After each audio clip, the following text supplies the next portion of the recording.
దేవుని వాక్యములో ఉండి ద్వితీయోపదేశకాండం 10వ అధ్యాయాన్ని చదువుకుంటాం. ద్వితీయోపదేశకాండం 10వ అధ్యాయం. ఆ కాలమందు యెహోవా మునుపటి వాటి వంటి 2 రాతి పలకలను నీవు చెక్కొని కొండ మీదికి ఎక్కి నా యొద్దకు రమ్ము, మరియు నీవు ఒక కర్ర మందసమును చేసుకొనవలెను. నీవు పగలగొట్టిన మొదటి పలకల మీదనున్న మాటలను నేను ఈ పలకల మీద రాసిన తర్వాత నీవు ఆ మందసములో వాటిని ఉంచవలెనని నాతో చెప్పాను. కాబట్టి నేను తుమ్మకర్రతో ఒక మందసమును చేయించి మునుపటి వాటి వంటి 2 రాతి పలకలను చెక్కి ఆ 2 పలకలను చేతపట్టుకొని కొండ ఎక్కి తిని, ఆ సమాజ దినమున ఆ కొండ మీద అగ్ని మధ్య నుండి తాను మీతో పలికిన 10 ఆజ్ఞలను మునుపు రాసినట్టు యెహోవా పలకల మీద రాశాను. యెహోవా వాటిని నాకు ఇచ్చిన తర్వాత నేను తిరిగి కొండ దిగి వచ్చి నేను చేసిన మందసములో ఆ పలకలను ఉంచి తిని, యెహోవా నాకు ఆజ్ఞాపించినట్లు వాటిని దానిలో ఉంచి తిని, ఇశ్రాయేలీయులు యహకాన్యులదైన బెయేరోతు నుండి బయలుదేరి మోషేరుకు వచ్చినప్పుడు అక్కడ అహరోను చనిపోయి పాతిపెట్టబడెను. అతని కుమారుడైన ఎలియాజరు అతనికి ప్రతిగా యాజకుడు ఆయన. అక్కడ నుండి వారు గుద్గోదా నుండి నీటి వాగులు గల దేశమైన యొత్బాతాకును ప్రయాణం చేసిరి. నేటి వరకు జరుగుచున్నట్లు యెహోవా నిబంధన మందసమును మోయుటకు, యెహోవా సన్నిధిని నిలుచుటకు, ఆయనను సేవించి ఆయన నామమును బట్టి దీవించుటకును లేవి గోత్రపు వారిని ఆ కాలమున యెహోవా ఏర్పరచుకునేను. కాబట్టి తమ సహోదరులతో పాటు లేవీలు స్వాస్థ్యమునైనను పొందలేదు. నీ దేవుడైన యెహోవా వారితో చెప్పినట్లు యెహోవాయే వారికి స్వాస్థ్యము. నేను మునుపటి వలె 40 పగలును 40 రాత్రులను కొండ మీద ఉండగా యెహోవా ఆ కాలమున నా మనవి ఆలకించి నిన్ను నశింపజేయుటకు మానివేశాను.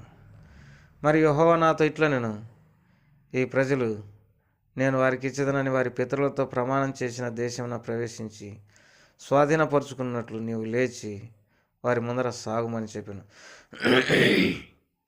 కాబట్టి ఇశ్రాయేలు నీ దేవుడైన యెహోవాకు భయపడి ఆయన మార్గములన్నిట్లలో నడుచు ఆయనను ప్రేమించి నీ దేవుడైన యెహోవాను నీ పూర్ణ మనసుతోను నీ పూర్ణ ఆత్మతోను సేవించి నీ మేలు కొరకు నేడు నేను నీకు ఆజ్ఞాపించు యెహోవా ఆజ్ఞలను కట్టడలను అనుసరించి నడుచుకొందునను మాట కాక నీ దేవుడైన యెహోవా నిన్ను మరి ఏమి అడుగుచున్నాడు? చూడుము, ఆకాశము మహాకాశము భూమియు అందున్నదంతయు నీ దేవుడైన యెహోవాయే. అయితే యెహోవా నీ పితరులను ప్రేమించి వారి యందు ఆనందపడి సమస్త జనములలో వారి సంతానమైన మిమ్మును నేటి వలె ఏర్పరచుకొనెను. కాబట్టి మీరు సున్నతి లేని మీ హృదయమునకు సున్నతి చేసుకుని ఇక మీదట ముస్కరులు కాకుండుడి. ఎలా అనగా మీ దేవుడైన యెహోవా పరమదేవుడును పరమప్రభువునై ఉన్నాడు. ఆయనే మహాదేవుడు, పరాక్రమవంతుడు, భయంకరుడైనటువంటి దేవుడు. ఆయన నరుల ముఖమును లక్ష్యపెట్టనివాడు, లంచం పుచ్చుకొననివాడు. ఆయన తల్లిదండ్రులు లేని వారికి విధవరాలికి న్యాయం తీర్చి పరదేశి యందు దయ ఉంచి అన్నవస్త్రములను అనుగ్రహించువాడు. మీరు ఐగుప్తు దేశంలో పరదేశుల ఇంటిరి గనక పరదేశిని జాలి తలచుడి. నీ దేవుడైన యెహోవాకు భయపడి ఆయనని సేవించి ఆయనను హత్తుకొని ఆయన నామమున ప్రమాణం చేయవలెను. ఆయనే నీకు కీర్తనీయుడు. నీవు కనులార చూచుండగా భీకరమైన ఆ గొప్ప కార్యములను నీ కొరకు చేసిన నీ దేవుడు ఆయనే. నీ పితరులు 70 మంది ఐగుప్తునకు వెళ్ళిరి. ఇప్పుడు నీ దేవుడైన యెహోవా ఆకాశ నక్షత్రం వలె నేను విస్తరింపజేసినాడు. దేవుడి మాటలు మన కొరకై దీవించునుగాక. చిన్న ప్రార్థన చేసుకుంటాం. ప్రేంగల తండ్రి, దయగల ప్రభా, నీ ఘనమైనటువంటి నామమునకు వందనాలు స్తోత్రం చెల్లిస్తూ నేను స్తుతిస్తుంటున్నాం. నీ వాక్యం ఎంతో శ్రేష్టమైనది. సర్వ సంపదల కంటే నీ వాక్యము మాకెంతో ప్రియమైనదిగా ఉంచమని వేడుకుంటున్నాం. చదవబడిన ఈ అధ్యాయాన్ని 10వ అధ్యాయాన్ని మీరు దీవించండి. మాకు మేలు కొరకై కొన్ని మాటలను అనుగ్రహించండి. యేసు ప్రభువారి నామం పేరట స్తుతించి ప్రార్థించి అడివేడుకుంటున్నాం తండ్రి. ఆమేన్. దేవుడు మోషేకు ఒక పలక మీద 5 ఆజ్ఞలు, ఇంకొక పలక మీద 5 ఆజ్ఞలు, మొత్తం 10 ఆజ్ఞలను ఇచ్చినట్టుగా మనం ఈ అధ్యాయంలో చదవగలం. తర్వాత ఆ 2 పలకలను మందసంలో ఉంచమని దేవుడు సెలవిచ్చినాడు. ఏది ఏమైనా మోషే జీవవాక్యమును ప్రజలకు అందించినాడు, తీసుకుని వచ్చినాడు. ఎన్నో రోజులు తాను దేవునితో సమయం గడిపేటటువంటి వాడు. ఒకసారి 40 దినాలు ఉపవాసం ఉండి అన్నపానం లేకుండా దేవుని వద్ద గడుపుతూ వచ్చినాడు. మళ్ళా కొండ ఎక్కి 40 దినాలు అన్నపానం లేకుండా ఉపవాసం చేసి దేవునితో గడిపినాడు. ఆ తర్వాత దేవుడు 10 ఆజ్ఞలు గల ఆ 2 రాతి పలకలను మోషేకు అనుగ్రహించినాడు. ఆది కాండము, నిర్గమకాండము, లేవ్యాకాండము, సంఖ్యాకాండము, ద్వితీయోపదేశకాండం, ఈ 5 కాండాలను దేవుడు మోషే ద్వారా రాయించినాడు. ప్రియమైనటువంటి వారలారా, మనం దేవునికి ఎంత సమీపంగా ఉంటే అప్పుడు మాత్రమే, సమీపంగా ఉన్నప్పుడు మాత్రమే దేవుని యొద్ద నుండి జీవవాక్యాన్ని పొందుకోగలం. ఎప్పుడైతే మనం భూ సంబంధమైన వాటి యందు మనసుంచి భూ సంబంధమైనటువంటి సంగతుల యందు మరి నిమగ్నమై దేవుని సన్నిధికి దూరం అయిపోయి దేవుని యొద్ద కూర్చొనక దేవుని యొక్క స్వరం వినడానికి ఇష్టపడక లోకంలో గడుపుతూ ఉంటామో మన ద్వారా జీవవాక్యం ప్రజలకు అందదు. ఎంతోమంది భక్తులు ప్రభుకి ఎంతో సమీపంగా ఉండి దేవుని యొక్క వాక్యాన్ని ప్రజలకు తీసుకొని పోతూ వచ్చినారు. తద్వారా ప్రజలు దీవించబడుతూ వచ్చినారు.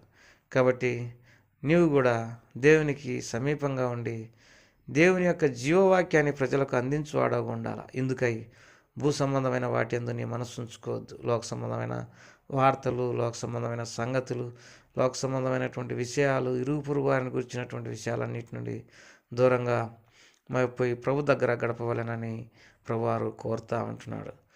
చూడండి, ఇక్కడ యెహోవా లేకపోతే దేవుడు ఇజ్రాయేలులను ఏర్పరచుకున్నాడు. కారణం ఏంటంటే వారి పితరులను ప్రేమించి వారి సంతతి అయినటువంటి మరి ఇజ్రాయేలీలను దేవుడు ఏర్పరచుకున్నట్టుగా మరి దేవుని వాక్యంలో మనం చదవగలం. దేవుడు అబ్రహాం, ఇస్సాకు, యాకోబులను ప్రేమించినాడు. ఆ తర్వాత ఆ ప్రేమ తనలో ఉన్న కారణాన్ని బట్టి వారి సంతతిని దేవుడు ఏర్పరచుకున్నాడు. తనకు స్వకీయ సాంపాద్యంగా, తనకు ప్రతిష్ఠిత జనముగా, తనకు ప్రజలుగా, తనకు యాజక రూపమైనటువంటి రాజ్యంగా ఉండడానికి దేవుడు మరి వారిని ఏర్పరచుకున్నాడు. 10వ అధ్యాయం 12వ వచనంలో దేవుడు ఇజ్రాయేల్ నుండి కోరేది ఏంటంటే పూర్ణ ఆత్మతో, పూర్ణ శక్తితో, పూర్ణ బలంతో దేవుని ప్రేమించవాలనని దేవుడు వారి నుండి కోరుతూ ఉంటున్నాడు. అంతకు మంచి ఏమి లేదు. 10వ అధ్యాయం 13వ వచనంలో మరి యెహోవా ఆజ్ఞలను కట్టడలను అనుసరించి నడుచుకుందునను మాటగాక నీ దేవుడైన యెహోవా నిన్ను ఏమి అడుగుతున్నాడు? ఆయన మన నుండి ఏమీ అడగడు. మరి ఆయన ఆజ్ఞలు, ఆ కట్టడలను గైకొనవలెనని మాత్రమే ఆయన మన నుండి కోరుకుంటా ఉన్నాడు. ఆయన ఆజ్ఞలను, ఆయన కట్టడలను మనం అనుసరించడం చేత ఆయనను ప్రేమించు వారంగా ఎంచబడదాం. చివరికి ఒక మాట చూసుకుందాం. 10వ అధ్యాయం ద్వితీయోపదేశకాండం 16వ వచనం. కాబట్టి మీరు సున్నతి లేని మీ హృదయం సున్నతి చేసుకుని ఇక మీదట ముస్కర్లు కాకుడి. ప్రియమైనటువంటి వారలారా, మనకు హృదయ సున్నతి కావాలి. కాబట్టి మన హృదయంలో మారు మనసు, పాపక్షమాపణ అనేది అవసరం. మన హృదయాన్ని పవిత్రపరచుకోవాలి, పరిశుద్ధపరచుకోవాలి. ఎంతో పాపులం, ఆయనను ఎంతో దుఃఖపెట్టినటువంటి వారిని, ఎన్నోసార్లు ఆయన నుండి దూరం అయిపోయినటువంటి వారిని, ఎంతో అపవిత్రులైనటువంటి వారిని. అయితే మన హృదయాన్ని పవిత్రపరచుకొని ప్రభు వైపునకు మళ్ళడము ఎంతో అవసరం. మన ప్రభువారు ఎలాంటి వాడని ఇక్కడ రాయబడిందంటే పరమప్రభు, మహాదేవుడు, భయంకరమైనటువంటి దేవుడు, పరాక్రమవంతుడు. ఆయన నరుల ముఖమును లక్ష్యపెట్టేవాడు, లంచం పుచ్చుకున్నాడు. కాబట్టి భూ సంబంధంగా మనం ఎంతటి గొప్పవారమైన ఆయన మన ముఖాన్ని లక్ష్యపెట్టేటటువంటి వాడు కాదు. ఆయన లంచం పుచ్చుకునేటటువంటి వాడు కాదు కనుక ఆయన యథార్థంగా సేవించడానికి ప్రభు సహాయపడను గాక. ప్రభు ఈ మాటలన్నింటినీ మా కొరకై దీవించి ఆశీర్వదించమని యేసు ప్రభువారి నామం పేరట అడిగి వేడుకుంటున్నాం తండ్రి. ఆమేన్.